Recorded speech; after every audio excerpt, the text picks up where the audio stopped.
Article 38 को चाहे करना या मत करना। उसके बाद अपन ने आर्टिकल 39 पढ़ा। क्या पढ़ा था? आर्टिकल 39।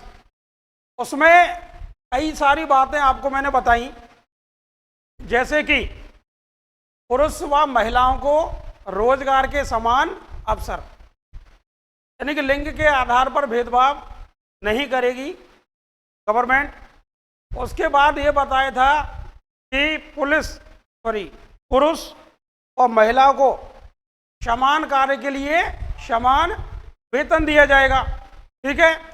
उसके बाद अपन ने बात की थी कि जो राज्य है वो अर्थव्यवस्था का प्रबंधन इस प्रकार करेगा कि पैसा, इट मीन्स धन, और जो प्रोडक्ट है यानी कि जो उत्पाद है वो किसी एक ही व्यक्ति के पास इकट्ठा ना हो जाए। ठीक है।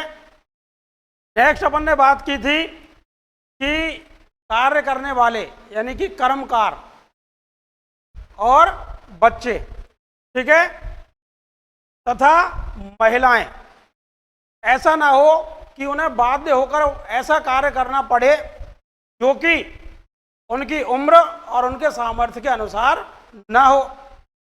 नेक्स्ट इसमें अपन ने बात की थी कि बच्चों के लिए स्वस्थ वातावरण उपलब्ध करवाएगी कौन? सरकार या राज्य। यहाँ तक अपन ने कल बात कर ली थी।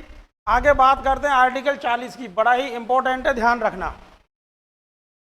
कई बार पूछा जा चुका है। आर्टिकल 40, महात्मा गांधी का एक सपना था, और वो सपना क्या था? स्थानीय स्वशासन का या पंचायती राज व्यवस्था का। महात्मा गांधी के उस सपने को संविधान के आर्टिकल 40 में वर्णित किया गया, उल्लिखित किया गया, और उसमें ये कहा गया है कि राज्य जो है वो पंचायती राज व्यवस्थाओं की स्थापना करेगा। राज्य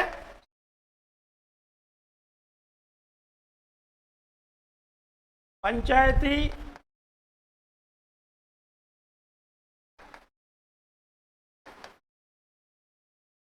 राज व्यवस्थाओं की स्थापना करेगा तथा उन्हें सुदृढ़ करेगा,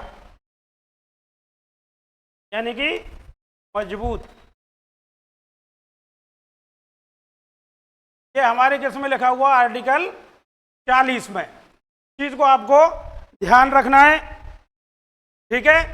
और ये जो आर्टिकल है ये गांधीवादी प्रकृति से संबंधित है। किससे? गांधीवादी प्रकृति।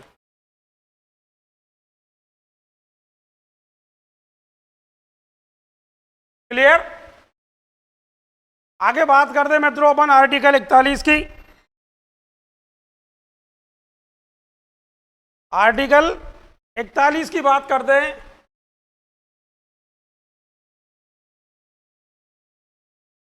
आर्टिकल 41 इस बात को कहता है कि कुछ दशाओं में काम, शिक्षा, आर्थिक व लोक सहायता उपलब्ध करवाना। कुछ दशाओं में काम यानी कि कार्य, शिक्षा, काम, शिक्षा, आर्थिक व लोक सहायता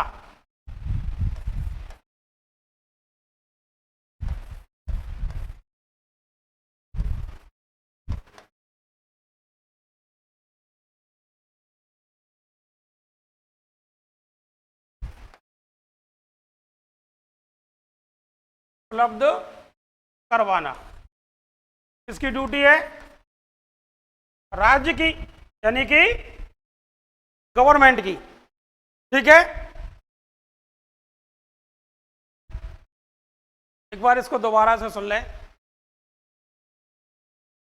डायरेक्ट तो पूछा ही जा सकता है कि आर्टिकल 41 में क्या लिखा हुआ है।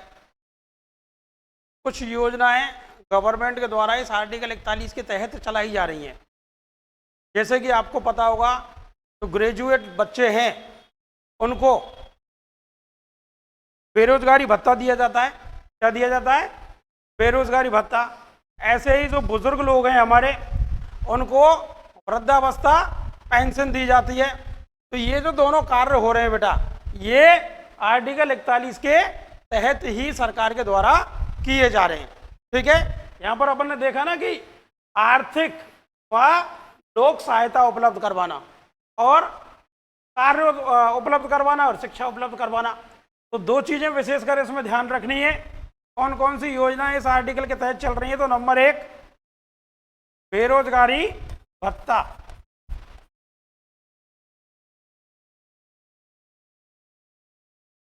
और दूसरा है आपका वृद्धावस्था पेंशन।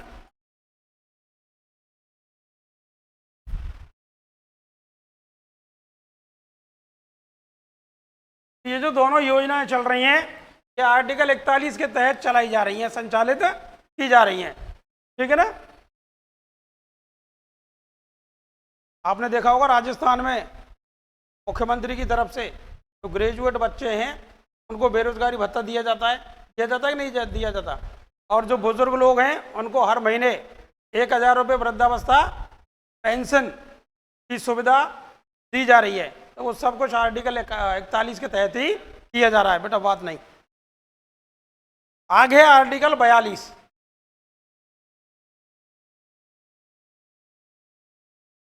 आर्टिकल 42 ये भी बहुत बड़ी इंपॉर्टेंट चीजें हैं इसमें, और इसमें लिखा क्या हुआ है वो सुन लो आप। कार्यस्थल पर न्याय संगत व मानवोचित दशाएं उपलब्ध करवाना। कार्य स्थल पर न्याय संगत व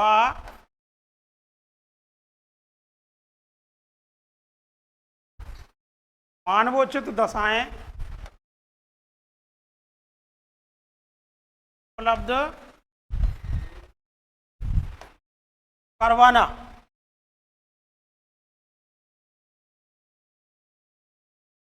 ये भी ड्यूटी किसकी है? गवर्नमेंट की या राज्य की ड्यूटी है। ठीक है, देखें इसमें कार्यस्थल यानी कि हम किसी संस्था में, किसी ऑफिस में, किसी भी विभाग में कार्य कर रहे हैं।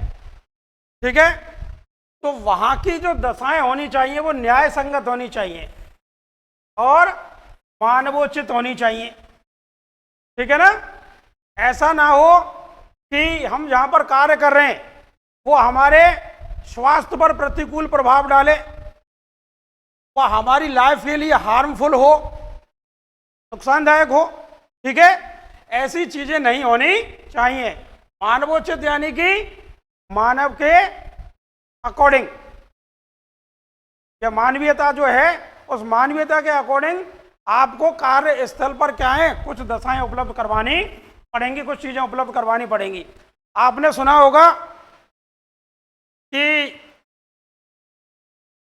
कोई एक महिला किसी संस्था में काम कर रही है, कोई सार्वजनिक संस्था है, जैसे कि हम अपने एजुकेशन डिपार्टमेंट को ही ले लेते हैं। एजुकेशन डिपार्टमेंट में कोई महिला टीचर है और वो गर्भवती है। कैसी है? गर्भवती। अब आपको पता है कि गर्भावस्था में 7 महीने तक तो जो महिला है वो कार्य कर सकती है, लेकिन उसके बाद उसकी जो बॉडी है वो उसे कार्य करने की अनुमति नहीं देती, वो कार्य नहीं कर सकती। तो इसीलिए आपको पता होना चाहिए राजस्थान सरकार के द्वारा मैटरनिटी अवकाश, कौन सी अवकाश? मैटरनिटी लीव दी गई है, और वो भी 6 महीने की। कितने महीने की? 6 महीने की। यानी कि अगर आप प्रेग्नेंट हो तो आपको 6 महीने की जो छुट्टी है वो दी जाएगी, और उसके लिए आपसे कोई भी वेतन आपका नहीं काटा जाएगा। समझ में आ रही बात? ये तो आपको अक्सर कर अब पता ही होगा लगभग। तो जो 6 महीने की जो मैटरनिटी लीव दी जा रही है, जिसको अपन हिंदी में कह सकते हैं प्रसूति अवकाश। क्या कहते हैं? प्रसूति अवकाश। ठीक है ना? तो ध्यान रखना, वो जो प्रसूति अवकाश है वो आर्टिकल 42 के तहत ही महिलाओं को दी जा रही हैं। ठीक है, तो इसमें एक और चीज लिख लेंगे,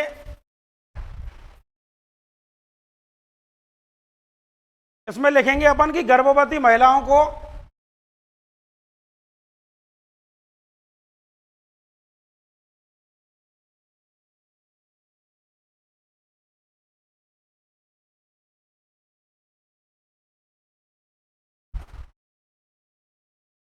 प्रसूति अवकाश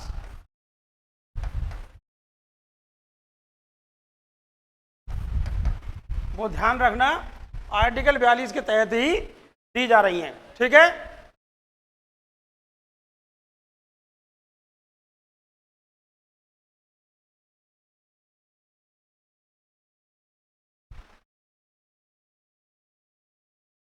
समझ में आ गया। अब बात करते हैं आर्टिकल 43 की।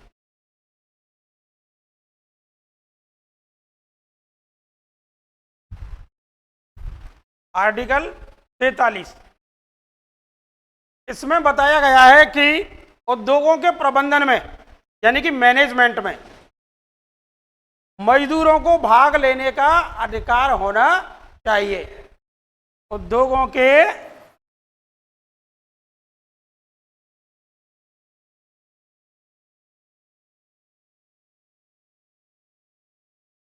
प्रबंधन में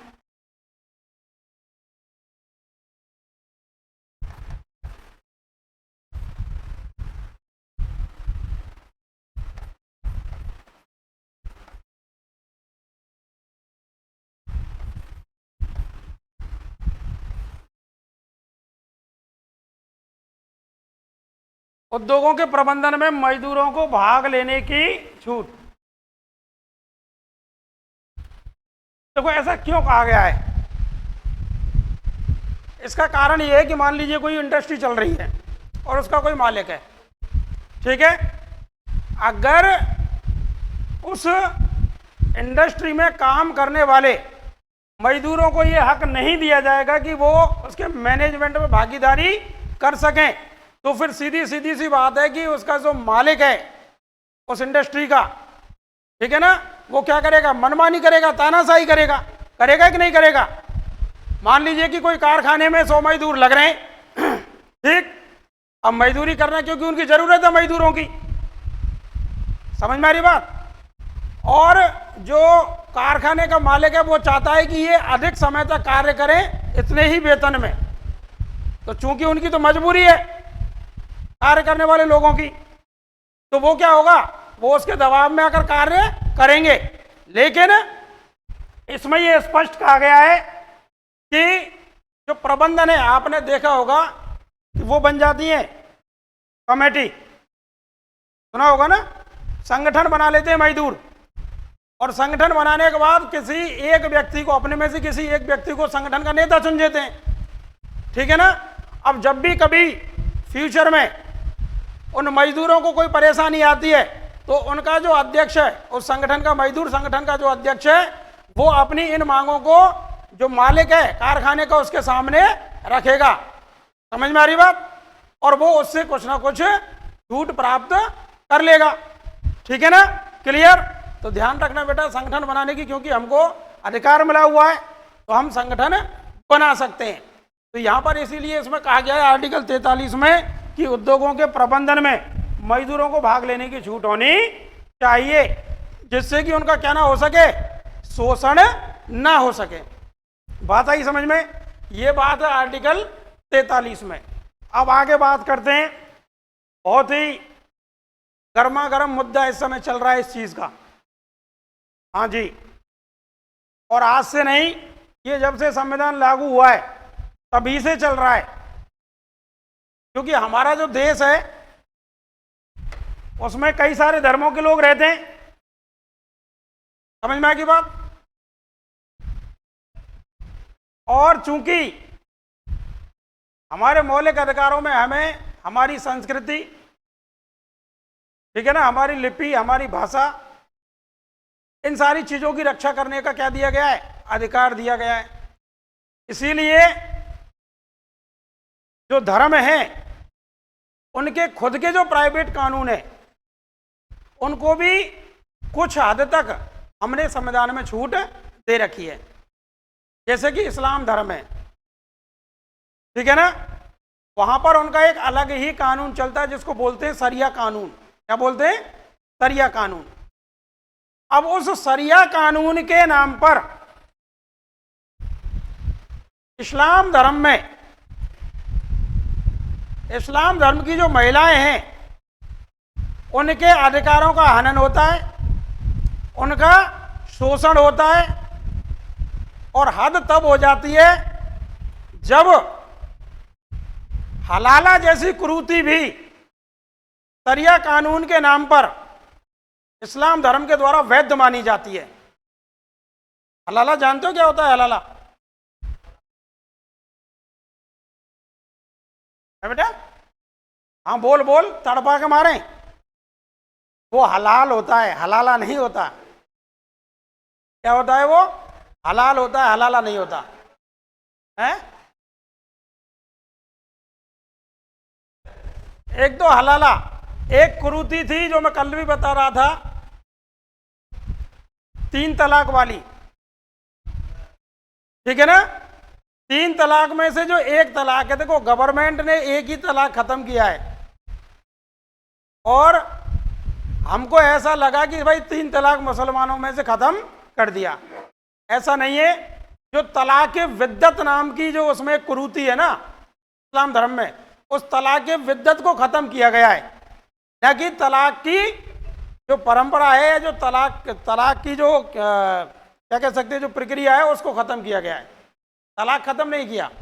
तलाक ना तो हिंदू धर्म में से खत्म किया गया, ना इस्लाम धर्म में से खत्म किया गया है, ना ही और किसी धर्म में से खत्म किया गया है। क्योंकि तलाक कभी कभी क्या होता है, जरूरी भी हो जाता है।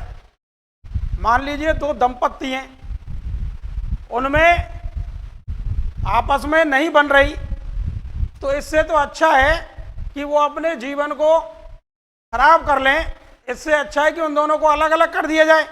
अगर वो आपस में साथ रहते हुए खुश नहीं है तो उनको अलग अलग कर दिया जाए, जिससे खुशी से अपना आगे का जीवन यापन कर सकें वो। तो तलाक की व्यवस्था तो इसलिए हमारे संविधान में है।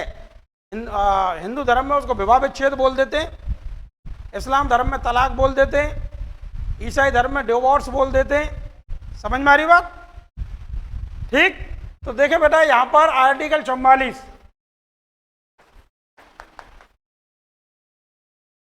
आर्टिकल 44 कहता है कि देश में समान नागरिक संहिता लागू की जाए। देश में समान नागरिक संहिता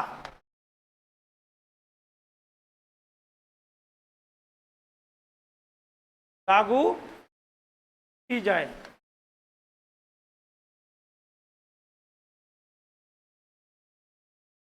ठीक है।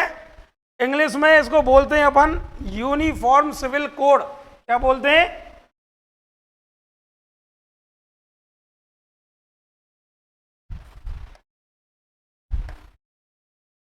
Uniform civil code. शॉर्ट में बोल देते हैं इसको अपन यूसीसी। क्या बोल देते हैं? यूसीसी। अगर आप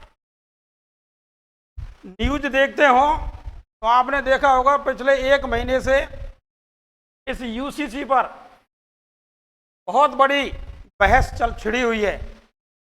ठीक है ना। गवर्नमेंट चाहती है कि यूसीसी लाई जाए, यूसीसी को लागू किया जाए। समझ में आ रही बात? जिससे कि देश के सभी नागरिकों के लिए एक समान कानून हो और देश के सभी नागरिक उस कानून को माने।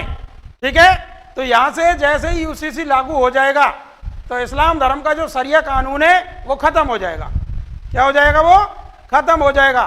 फिर शरिया कानून के अकॉर्डिंग इस्लाम धर्म के लोग अपना जीवन यापन नहीं करेंगे। फिर किसके अकॉर्डिंग जीवन यापन करेंगे? वो सिविल नागरिक, समान नागरिक संहिता यानी कि यूनिफॉर्म सिविल कोड यानी कि यूसीसी। एक समान कानून होगा। सभी देशवासियों के लिए।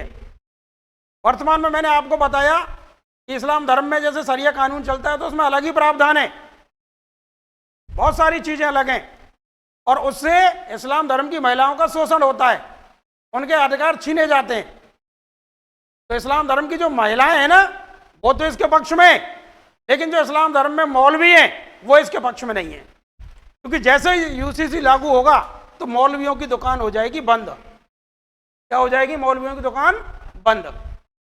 इसलिए वो इसका विरोध कर रहे हैं कि नहीं, आप हमारी संस्कृति से, हमारे रीति रिवाजों से छेड़छाड़ नहीं कर सकते, जबकि हमारे संविधान में आर्टिकल 44 में सीधा सीधा लिखा हुआ है कि जब देश को ऐसी जरूरत पड़े कि देश में समान नागरिक संहिता लागू की जाए तो सरकार देश में समान नागरिक संहिता लागू कर सकती है, यानी कि एक समान कानून लागू कर सकती है। अच्छा, ऐसा तो है नहीं कि सिर्फ उन्हीं की संस्कृति पर कुठाराघात किया जा रहा है, हमारी भी तो संस्कृति है, हम भी तो अपनी संस्कृति के अकॉर्डिंग जी रहे हैं, तो हमारी भी तो खत्म हो गई, लेकिन हम अल्लाह नहीं बचा रहे, क्योंकि हम तो आज भी अपने कानून के हिसाब से ही जी रहे हैं। बताओ जी रहे कि नहीं जी रहे? हमारे यहां महिला को ऐसे व्हाट्सएप पे तलाक तलाक तलाक कह के दूर नहीं किया जा सकता। एक प्रोसेस है कोर्ट में जो कि पूरी कई लंबे समय तक चलती है कोर्ट में प्रोसेस तलाक की, तब जाके कहीं तलाक होता है। कोर्ट भी समय देता है 6 महीने का पति पत्नी को कि भाई 6 महीने और साथ रह के देख लो, कुछ नहीं रखा विवाह विच्छेद करने में, तो वो बहुत लंबी प्रोसेस है, तब जाके कहीं तलाक होता है। अब इस्लाम धर्म में तो सब फोन उठाओ, दुबई में बैठो बैठो व्यक्ति भारत में बैठी महिला को तलाक तलाक तलाक हटा, इस तो खत्म। हाँ, 3 तलाक का मतलब यही होता है बेटा। ठीक है, अब मैं आपको बता रहा था कि हलाला ये बहुत बुरी कुरीति थी इस्लाम धर्म में, ये ध्यान रखना। इसमें क्या होता है कि मान लीजिए पति पत्नी में तलाक हो गया, ठीक है, अब जुड़ेगी पंचायत, और उस पंचायत में आएगा मौलवी। अगर वो महिला अपने उसी पति के साथ दोबारा से रहना चाहती है, ठीक है, तो उसकी प्रोसेस क्या है? उस प्रोसेस को हलाला बोलते हैं। जो मौलवी वहां पर पंच बन के फैसला कर रहा है, वो मौलवी बताएगा कि प्रोसेस ये है भैया कि ये जो महिला है ये अपने पति के पास जाने से पहले मेरे पास रहेगी। समझ में आ रही बात? 1 मिनट रुक जा, 1 मिनट रुक जा। मौलवी पहले तो ये कहता है कि ये महिला मेरे पास रहेगी। समझ में आ रही बात? और वो इस चीज का स्पष्टीकरण ये देता है कि मैं बताऊंगा कि ये महिला अब अपने पति के साथ रहने लायक है या नहीं है। इसका मतलब है इनडायरेक्टली रेप। समझ में आ रही बात? उसके बाद जब ये प्रक्रिया प्रोसेस पूरी हो जाएगी तो मौलवी ही बताएगा कि हाँ भाई ठीक है, ये महिला आपके साथ रह सकती है, तब वो अपने पति के पास जाएगी। अब और सुन लो, इसमें एक और नया, यूपी में अभी ऐसा हुआ था, यूपी की बात है शायद, वहां पर ऐसे ही तलाक हो गया पति पत्नी में, तो मौलवी ने आदेश दिया कि भाई ये पत्नी जो है अपने पति के पास तभी रहेगी, पहले इसे अपने ससुर के पास रहना पड़ेगा। अब ससुर के पास वो पत्नी रही और उसके बाद मौलवी ने आदेश निकाल दिया कि नहीं, ये अपने पति के पास नहीं रह सकती, ये अपने ससुर के साथ ही रहेगी। यानी कि जब पति की वो पत्नी ना, वो तो बन गई बाकी मैया, और जो वो है का पति वो बन गया मैया को बेटा।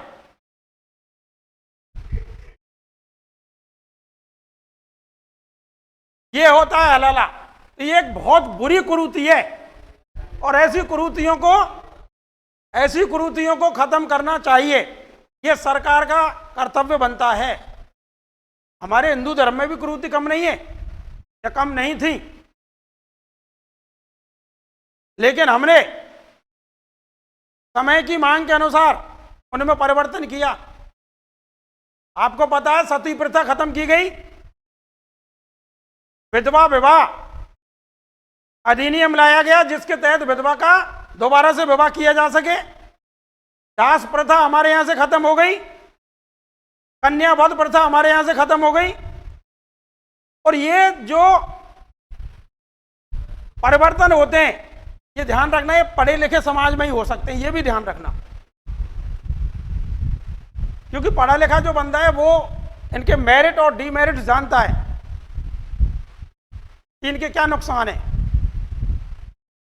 एक लेडीज मान लीजिए अभी अभी शादी हुई है 21-22 साल की उम्र में, और 6 महीने बाद ही उसका पति एक्सपायर हो जाता है किसी कारणवश। अब उसमें उस लेडीज की क्या गलती है? वो जीवन भर क्यों विधवा रहेगी? क्यों रहे वो विधवा? मुझे बताओ आप। क्या उसकी लाइफ नहीं है? क्या उसे अपनी लाइफ को अच्छी तरीके से जीने का अधिकार नहीं है? इसीलिए विधवा पुनर्विवाह अधिनियम लाया गया जिसके तहत विधवाओं की दोबारा शादी की जा सके। सती प्रथा वो भी एक बहुत बड़ी कुरीति थी हिंदू धर्म में।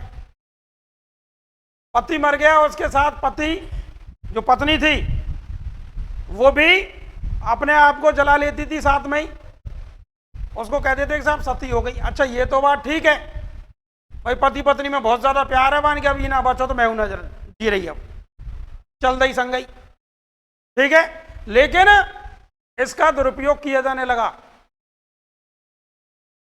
कि जब तेरा पति मर को तू क्या करेगी, ले तू वो पटके आग में, वो पटक दे भाई, खत्म। अब ये तो गलत है, किसी को जबरदस्ती आप कैसे मार सकते हो, ठीक है ना। तो ये सारी चीजें तो हमारे देश में संविधान लागू होने से पहले ही खत्म कर दी गई थी। चाहे सती प्रथा की बात करूं, चाहे दास प्रथा की बात करूं, चाहे कन्यावध की बात करूं, ठीक है, चाहे विधवा विवाह वाली बात करूं मैं, ये चीजें बहुत परिवर्तन हमारे देश में संविधान लागू होने से पहले ही हो गए थे हमारे हिंदू धर्म में तो, लेकिन इस्लाम धर्म में नहीं हुए। तो आज की मांग ये है कि जिन जिन धर्मों में जो जो बुराइयां हैं उनको खत्म किया जाए, और उसका खत्म करने का एक ही तरीका है कि देश में समान नागरिक कानून लागू कर दिया जाए। यानी कि जो संविधान है उस संविधान के कानून के अकॉर्डिंग ही देश की जो जनता है वो अपना जीवन यापन करेगी। तो ये आर्टिकल 44 में लिखा हुआ है मित्रों, इसको ध्यान रखना। अब बात करते हैं आगे आर्टिकल 45 की। आर्टिकल 45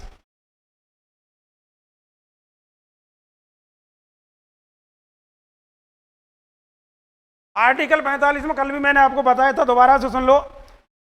6 वर्ष तक के बच्चे के लिए पोषण और आरंभिक शिक्षा की व्यवस्था। 6 वर्ष तक के बच्चे के लिए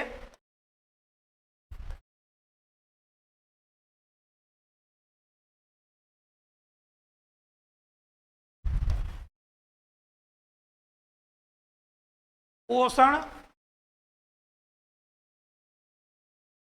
एवं आरंभिक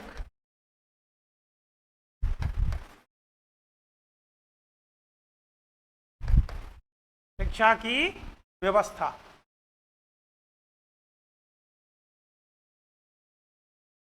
ये भी ड्यूटी बनती है किसकी? गवर्नमेंट की, राज्य की। आपने देखा होगा मित्रों, गर्भावस्था से ही उस बच्चे के पोषण की जो प्रक्रिया है वो गवर्नमेंट के द्वारा शुरू कर दी जाती है।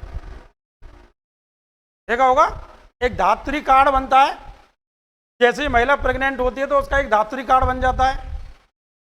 उसके जरिए उस महिला को समय समय पर विशेष प्रकार के इंजेक्शन लगाए जाते हैं और उसको पौष्टिक भोजन मिले, इसके लिए आपको पता है मीठा दलिया और नमकीन दलिया, ठीक है ना, महिला को खाने के लिए दिया जाता है। उसके बाद जब बच्चे का जन्म हो जाता है तो उसके बाद भी जो गवर्नमेंट है वो आर्थिक सहायता राशि प्रदान करती हैं, महिला के लिए भी और बच्चे के लिए भी। और बच्चों में भी अगर गर्ल है यानी कि लड़की है तो उसके लिए तो आपको पता है पैसे की भी व्यवस्था है, गवर्नमेंट उसको पैसा देती है उसकी शादी तक की उम्र तक के लिए, 3-4 किस्तों में पैसा देती है कि नहीं देती है, ठीक है ना। तो पोषण की व्यवस्था ये गवर्नमेंट की ड्यूटी है।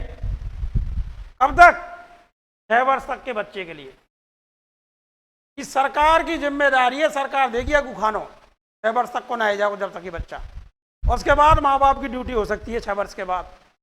अच्छा, शिक्षा की बात करें इसमें, आरंभिक शिक्षा की, तो मित्रों आपको पता होना चाहिए जो गवर्नमेंट स्कूल खुले हुए हैं उनमें 5 वर्ष के बच्चे का एडमिशन किया जाता है, वो भी इसी सेशन में शुरू हुआ है।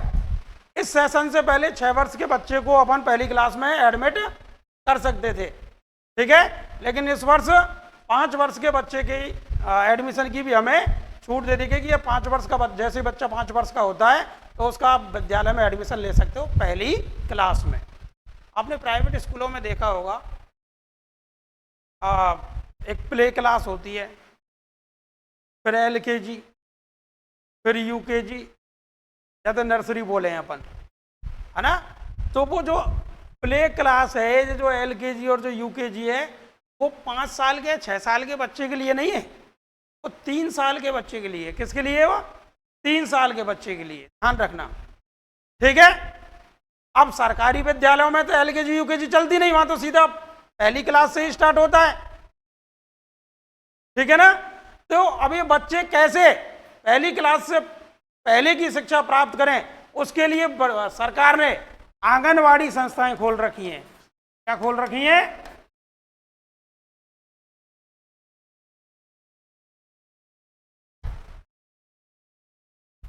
आंगनवाड़ी संस्थाएं खोल रखी हैं कि जैसे ही बच्चा 3 साल का होगा तो उस बच्चे को आंगनवाड़ी में जाकर आप उसका नामांकन करवा दें, ठीक। अब आगे की जिम्मेदारी होगी आंगनवाड़ी सेंटर की कि वो उस बच्चे को शिक्षा प्रदान करे और शिक्षा के साथ साथ उसको वहां पर भोजन भी कराए। समझ में आ गई बात? तो ध्यान रखना बेटा, आर्टिकल 45 में 6 वर्ष तक के बच्चे के लिए पोषण एवं आरंभिक शिक्षा की व्यवस्था कौन करेगा? राज्य करेगा, यह राज्य का कर्तव्य बनता है। क्लियर? अब बात करते हैं आर्टिकल 46 की। आर्टिकल 46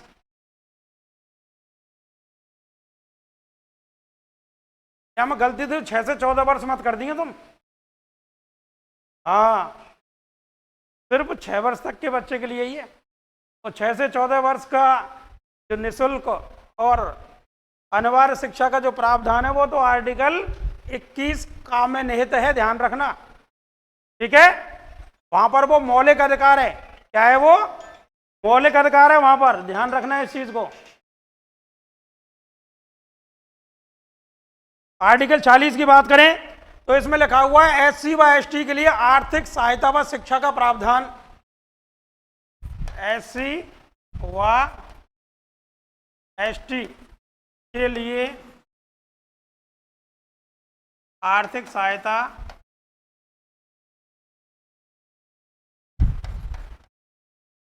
व शिक्षा का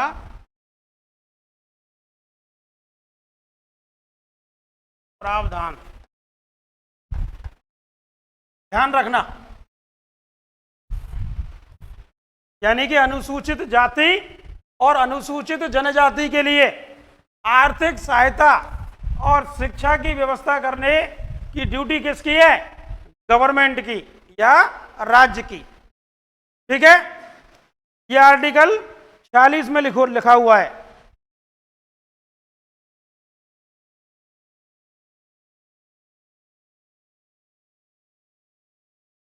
आगे बात करते हैं आर्टिकल 47।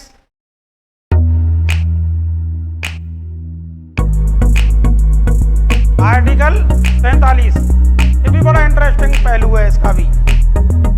आर्टिकल 47 ये कहता है कि राज्य जो है वो पोषाहार, जीवन स्तर और लोक स्वास्थ्य में सुधार करेगा, ठीक है। राज्य पोषाहार, राज्य पोषाहार, उसके बाद है जीवन स्तर व लोक स्वास्थ्य में सुधार करेगा।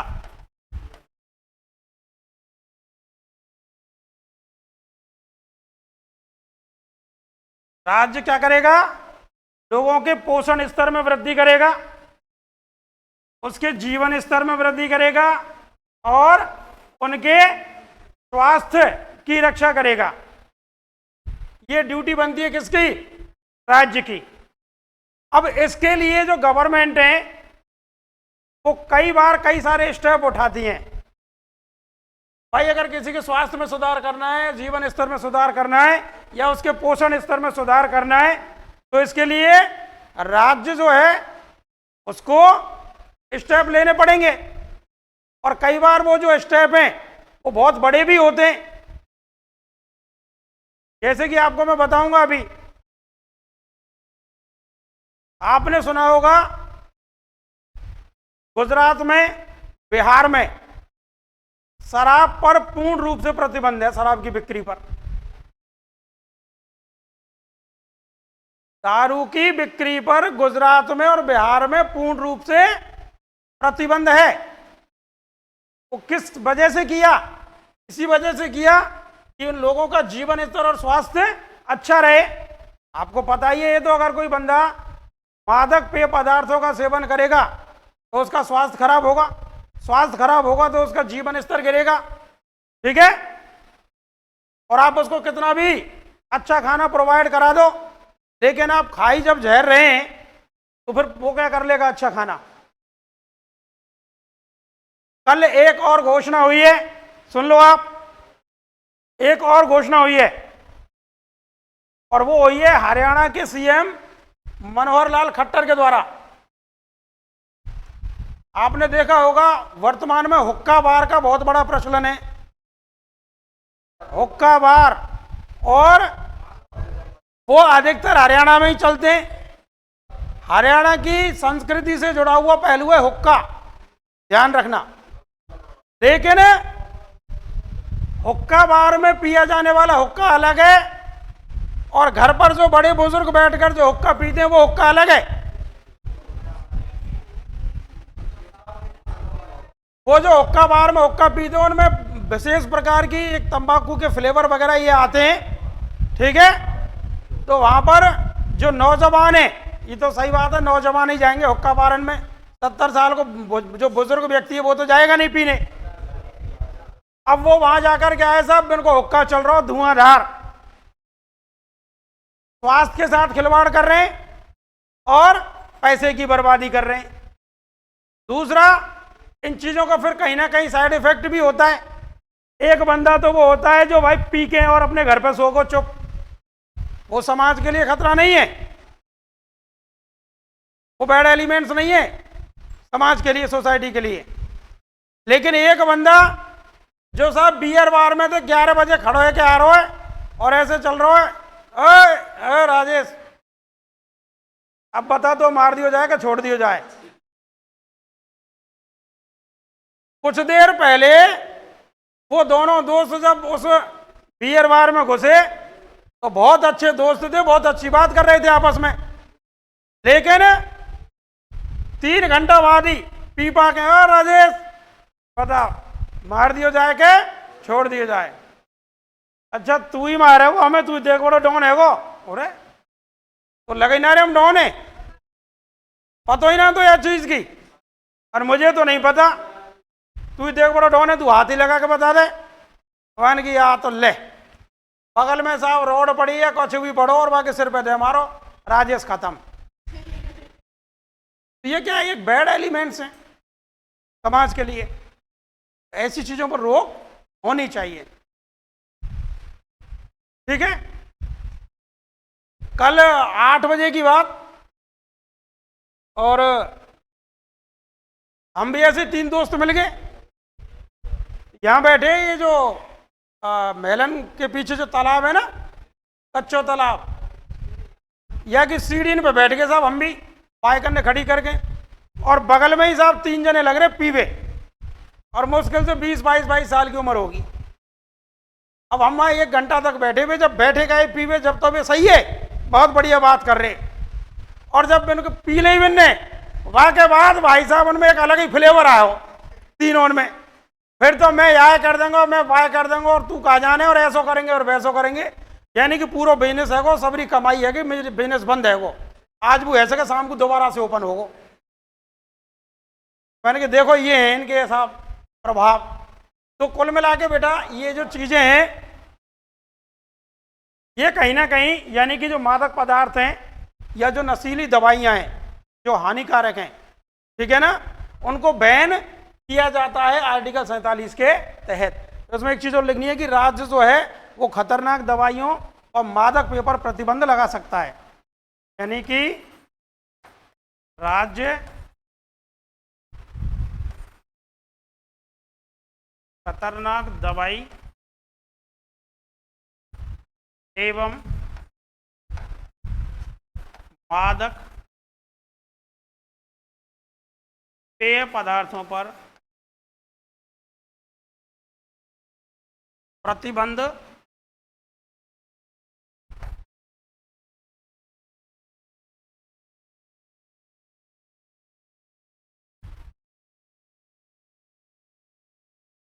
लगा सकता है। और जैसा कि आपको मैंने बताया मादक पेय पदार्थों पर गुजरात और बिहार ने प्रतिबंध लगा रखा है पूर्ण रूप से, ठीक है। उसके बाद खतरनाक दवाई आपने देखा होगा कोरेक्स, यानी कि कफ सिरप जो आती है ना कोरेक्स, लोग बाग उसका नशे के रूप में यूज करने लग गए, तो उस कोरेक्स को बंद कर दिया गया है। समझ में आ रही है बात, ठीक है ना। तो जो खतरनाक दवाइयां हैं उन पर भी प्रतिबंध लगा सकता है राज्य, ठीक है।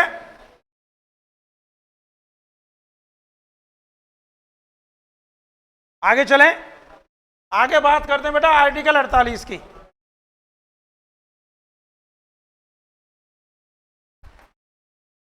आर्टिकल 48, आर्टिकल 48 ये कहता है कि कृषि व पशुपालन में आधुनिक व वैज्ञानिक तकनीक का प्रयोग किया जाना चाहिए। कृषि व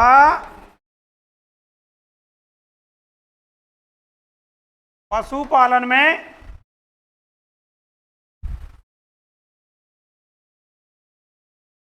आधुनिक तकनीक, कृषि व पशुपालन में आधुनिक व वैज्ञानिक तकनीक, ऐसे लिखना बेटा, आधुनिक व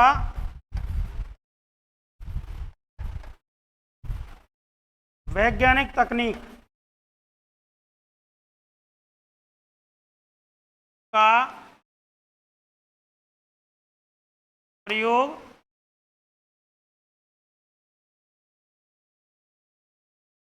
किया जाना चाहिए।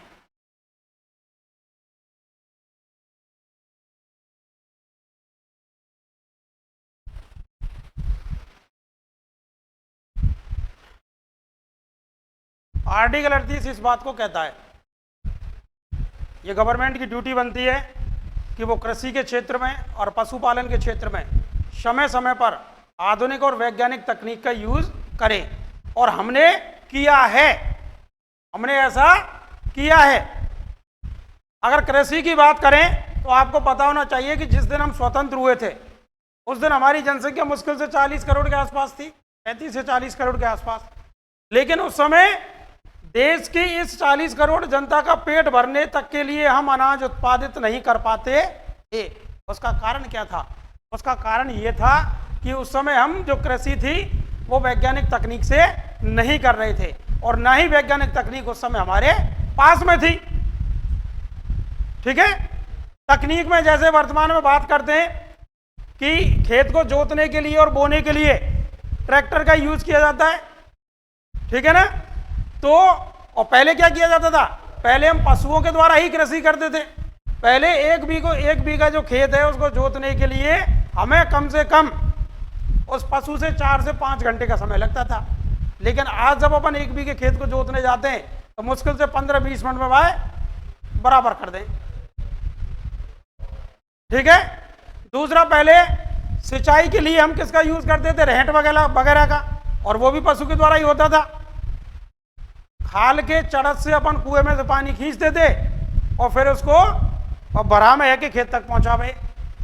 लेकिन अब ऐसा नहीं है, अब तो इलेक्ट्रिक पानी के पंप हैं, सबमर्सिबल हैं, डीजल से चलने वाले वो टिल्लू पंप या ट्यूबवेल जो भी आप कहना चाहो वो हैं। तो उससे क्या है, लगातार पानी चलता रहता है। दूसरा, इसके साथ साथ और देखो आप, पहले अपन जो पानी देते थे खेतों में वो बड़ी बड़ी क्यारी बनाकर और खेत में पानी देवे।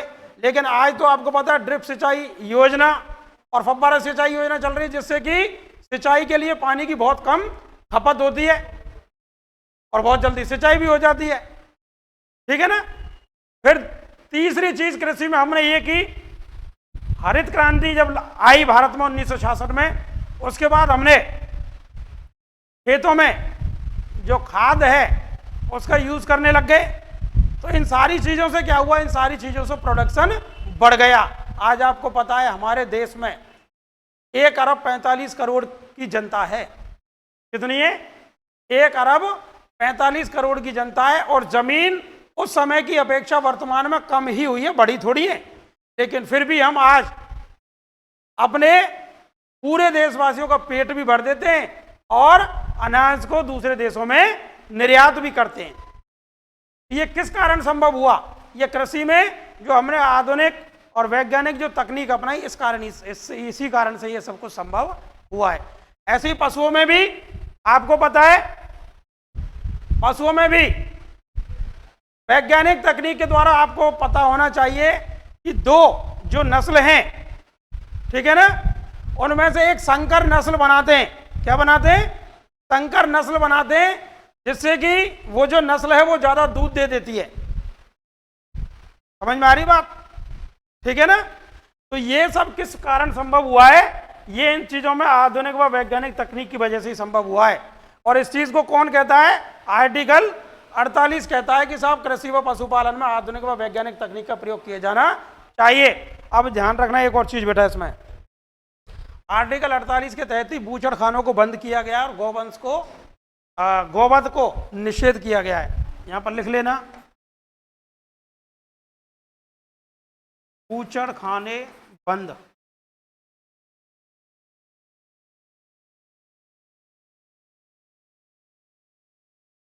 एवं गौवध निषेध।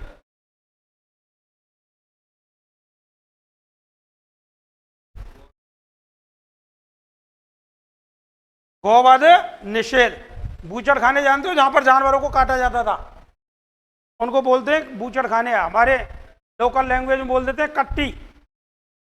हाँ, ठीक है। दूसरा, गौवध निषेध, यानी कि भारत में आप जो है वो गाय का वध नहीं कर सकते। गाय हो, बैल हो, जो भी है, आप उसका वध नहीं कर सकते। तो ये सब कुछ भी किस आर्टिकल के तहत संभव हुआ है, आर्टिकल 48 के तहत।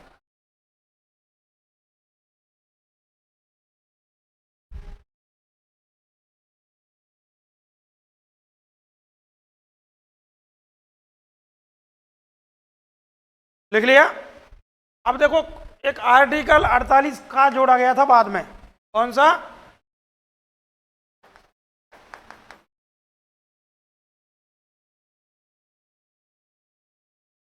आर्टिकल 48 का। आर्टिकल 48 का जो है वो इस बात को कहता है कि आप पर्यावरण का संरक्षण करेंगे। क्या करेंगे, पर्यावरण का संरक्षण करेंगे। इसके साथ आप वन तथा वन्य जीवों की रक्षा करेंगे। ठीक है। तो इसमें लिखा हुआ पर्यावरण संरक्षण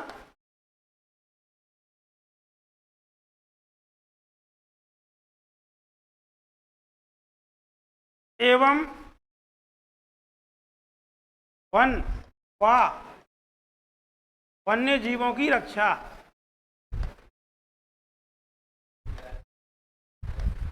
किसकी ड्यूटी बनती है? ये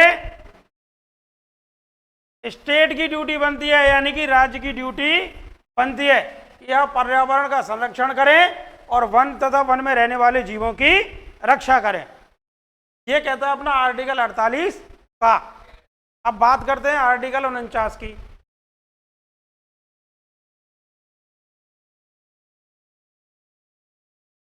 आर्टिकल 49, आर्टिकल 49 कहता है कि राष्ट्रीय महत्व के स्मारकों, स्थानों व वस्तुओं का संरक्षण किया जाना चाहिए। ये कई बार पूछा जाता है, ध्यान रखना। 48, 49 और 50 ये आर्टिकल अधिकतर पूछे जाते हैं और पूछे गए हैं, तो इनको विशेष रूप से ध्यान रखना, ठीक है। तो आर्टिकल 49 कहता है कि राष्ट्रीय महत्व के स्मारकों,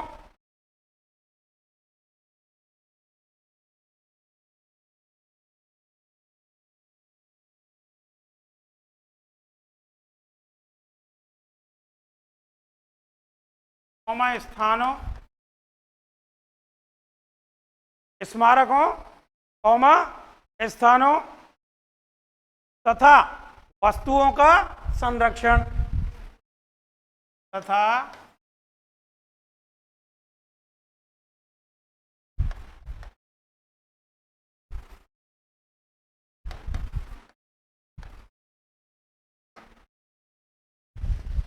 ये भी किसकी ड्यूटी है भैया? ये गवर्नमेंट की ड्यूटी है। किसकी है?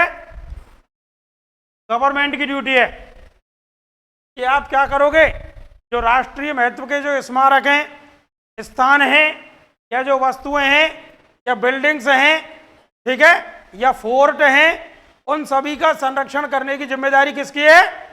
राज्य की, गवर्नमेंट की। जैसे कि हमारे डीके महल, ठीक है ना, समय समय पर आपने देखा होगा इनमें कि डेंटिंग पेंटिंग का काम चलता है। ये गवर्नमेंट का क्या है? कर्तव्य है। बोलो चुप हो जा यार। दूसरा आपने देखा होगा किले में, किले की डेंटिंग पेंटिंग का काम हुआ है, ठीक है ना। तो वो सारी चीजें किसके द्वारा की जा रही हैं? वो आर्टिकल 49 के तहत ही की जा रही है, क्योंकि ये कर्तव्य बनता है सरकार का या राज्य का कि वो राष्ट्रीय महत्व के स्मारक, स्थान और वस्तुएं या कोई भी फोर्ट वगैरह है या पैलेस वगैरह है, उनका क्या करे? संरक्षण करे, यानी कि उनको नष्ट ना होने दे। क्लियर? ये कहता है आर्टिकल 49। आगे बात करते हैं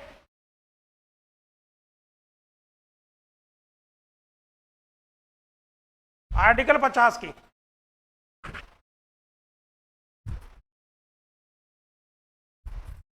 आर्टिकल 50 कहता है कि कार्यपालिका न्यायपालिका से अलग है। समझ में आ रही बात?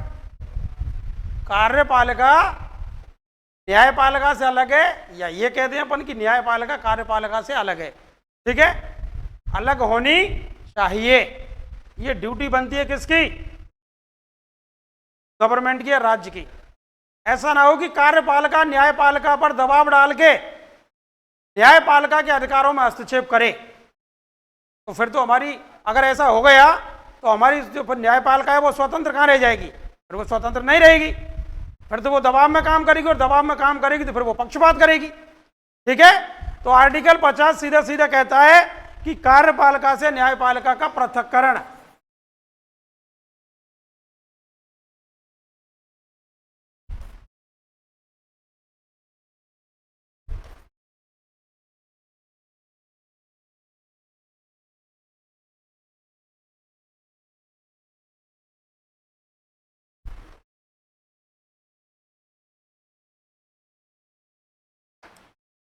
ठीक है, ये कहता है आर्टिकल 50।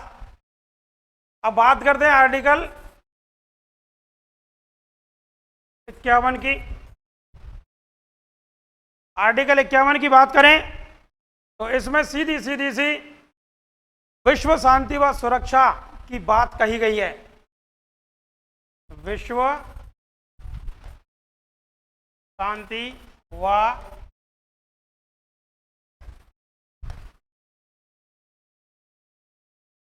सुरक्षा की स्थापना, यानी कि जो भारत देश है वो हमेशा विश्व में शांति बनाए रखने की और विश्व के लोगों को अपने आप से, यानी कि हमसे उसे कोई डर ना हो, वो असुरक्षित ना हो, यानी कि हम उसे सुरक्षा प्रदान करने की गारंटी देते हैं। ये बात किस में कही गई है? आर्टिकल 51 में। ये मित्रों ध्यान रखना है आपको, ठीक है। अब इसमें क्या मतलब है इस चीज का? विश्व में शांति व सुरक्षा की स्थापना का कैसे स्थापित करेंगे अपन, या भारत कैसे स्थापित करेगा इस चीज को? हाँ बिल्कुल सही बात है। हमने इसीलिए पॉलिसी अपनाई है कि हम कभी भी किसी भी देश पर पहला वार नहीं करेंगे, लेकिन अगर कोई हमारी संप्रभुता पर प्रश्न उठाएगा, हम पर कोई आक्रमण करेगा, तो फिर हम अपनी सुरक्षा करने के लिए वार करेंगे ही करेंगे, ठीक है ना। ये पॉलिसी, हमारी फॉरेन पॉलिसी यही है कि हम पहले से किसी पर वार नहीं करेंगे, हम किसी दूसरे देश पर अपना अधिकार नहीं जताएंगे, हम किसी दूसरे देश को अपने देश में शामिल करने के लिए उससे युद्ध नहीं करेंगे पहले से, ठीक है ना। और कभी कभी इस चीज के लिए हम बहुत ज्यादा आगे बढ़ गए, जैसे कि 1948 में भारत और पाकिस्तान का पहला युद्ध हुआ था कश्मीर को लेकर। जैसे कि मैंने आपको बताया कि पाकिस्तान के कबीलियाई और सेना ने मिलकर पाकिस्तान के शासक कौन थे? हरी सिंह, उन पर आक्रमण कर दिया था। हरी सिंह फिर भारत की गवर्नमेंट के पास दिल्ली भागे भागे आए, भाई साहब मैं विलय पत्र पर साइन करने के लिए तैयार हूं और मेरी रक्षा उनसे की जाए। तो यहां से भारत की सेना गई। भारत की सेना ने वर्तमान में जो भारत के पास कश्मीर है वहां से या वहां तक से पाकिस्तानी जो सैनिक थे, जो रेंजर थे, उनको भगा दिया। अब नेहरू का यहां से आदेश गया सेना के पास कि भाई यहीं पर रुक जाओ। सेना ने कहा कि नहीं नहीं नहीं, यहां क्यों रुकना है भाई, पूरा कश्मीर हमारा है। तो जब तक हम पूरे कश्मीर से इनको खदेड़ कर बाहर नहीं कर देते, जब तक हमें नहीं रुकना चाहिए। तो नेहरू ने कही ना भाई, हम विश्व शांति की बात करें और कर ले बात विश्व शांति की। जब विश्व शांति के ऊपर आधो जो कश्मीर हो वो हमने पाकिस्तान को, आ गई समझ में बात? कि नहीं भाई, सीधी सी बात है, अगर हमारे सैनिक 1948 में वर्तमान में भारत में स्थित कश्मीर को आजाद करा सकते थे उनसे, तो उनके पास जो कश्मीर का हिस्सा बचा है हम उसको भी आजाद करा सकते थे। पर ऐसा हमारी पॉलिटिकल कमजोर विल के कारण संभव नहीं हो पाया। फिर 1965 में पाकिस्तान ने भारत पर युद्ध थोप दिया, ठीक है, और वो कश्मीर और पंजाब में अंदर घुसाए। फिर हमारी सेना ने उनको जवाब दिया। और ध्यान रखना मित्रों, हमारी सेना 1965 में भी लाहौर तक घुस गई थी। कहां तक घुस गई? लाहौर तक। फिर यहां से जो तत्कालीन प्राइम मिनिस्टर थे, कौन? लाल बहादुर शास्त्री जी, उन्होंने सेना से कहा कि वापस आ जाओ। सेना ने कहा कैसी बात कर रहे हो, हमने अपने सैनिक भाइयों की कुर्बानी देकर यहां तक अधिग्रहण किया है इसको कैसे छोड़ के आ जाए? वरना ना हम विश्व शांति और सुरक्षा की बात करें, हमें ना चाहिए दूसरे देश को कोई भी पार्ट, तुम वापस आ जाओ। वापस आके लौट के बाघा बॉर्डर पर। तो कई बार हमने इसको बहुत ही ज्यादा तरजीह दे दी, जिससे कि भारत को नुकसान उठाना पड़ा है पास्ट में, ठीक है। एक तो ये चीज हो गई कि हम किसी पर युद्ध नहीं थोपेंगे कभी विश्व शांति के बारे में।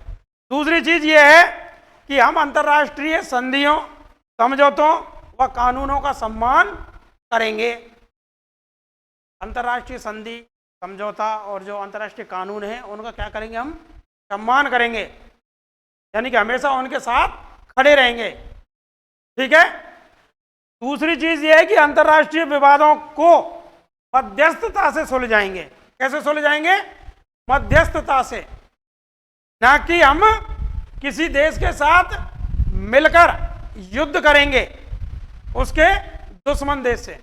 जैसे कि वर्तमान में आपको पता है रूस और यूक्रेन में युद्ध चल रहा है, 1 साल लगभग होने को आया है दोनों के बीच में युद्ध को, और रूस हमारा बहुत ही